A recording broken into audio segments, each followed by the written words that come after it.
श्री द्वारकापुरी के समीप ही डाकोर नाम का एक गांव है। वहां श्री रामदास जी नाम के भक्त रहते थे। वे प्रति एकादशी को द्वारका जाकर श्री रणछोड़ जी के मंदिर में जागरण कीर्तन करते थे। जब इनका शरीर वृद्ध हो गया, तब भगवान ने आज्ञा दी कि अब एकादशी की रात का जागरण घर पर ही कर लिया करो। पर इन्होंने ठाकुर जी की यह बात नहीं मानी।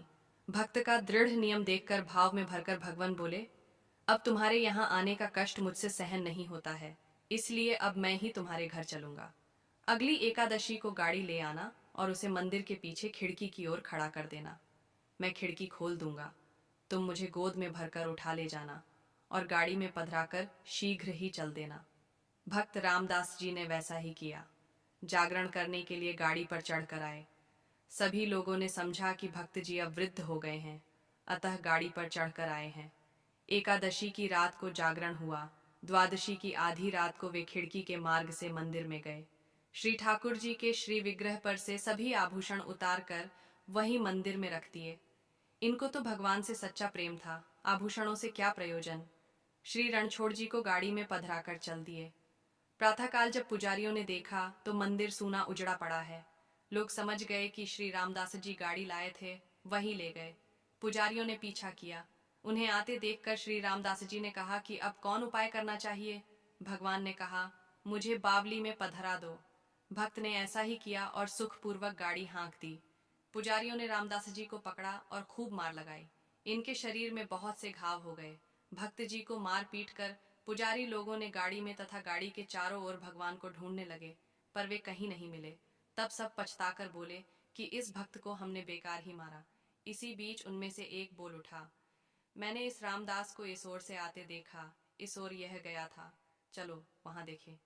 सभी लोगों ने जाकर बावली में देखा तो भगवान मिल गए। उसका जल खून से लाल हो गया था। भगवान ने कहा, तुम लोगों ने जो मेरे भक्त को मारा है, उस चोट को मैंने अपने शरीर पर लिया है, इसी से मेरे शरीर से खून बह रहा है। अब मैं तुम लोगों के साथ कदापि नहीं जाऊंगा।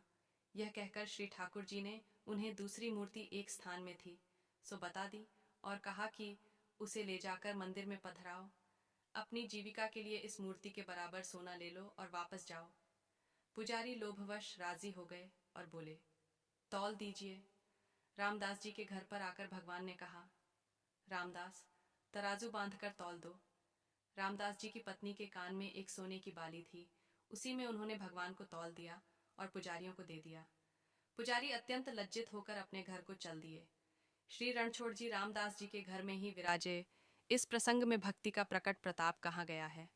भक्त के शरीर पर पड़ी चोट प्रभु ने अपने ऊपर ले लिया, तब उनका अयुध क्षत नाम हुआ। भगवान ने भक्त से अपनी एक रूपता दिखाने के लिए ही चोट सही, अन्यथा उन्हें भला कौन मार सकता है। भगवान को ही डाकू की तरह लूट लाने से उस गांव का नाम डाकौर हुआ। भक्त रामदास के वंशज स्वयं को भगवान के डाकू कहलाने में अपना गौरव मानते हैं। आज भी श्री रणछोड़ भगवान को पट्टी बांधी जाती है। धन्य है भक्त श्री रामदास जी। अपना कर्म करते रहो, क्योंकि कर्म ही तुम्हारा अधिकार है। फल की चिंता किए बिना अपने प्रयासों को श्रेष्ठ बनाओ। यही जीवन का सर्वोच्च संदेश है। जय जय श्री राधे। AUM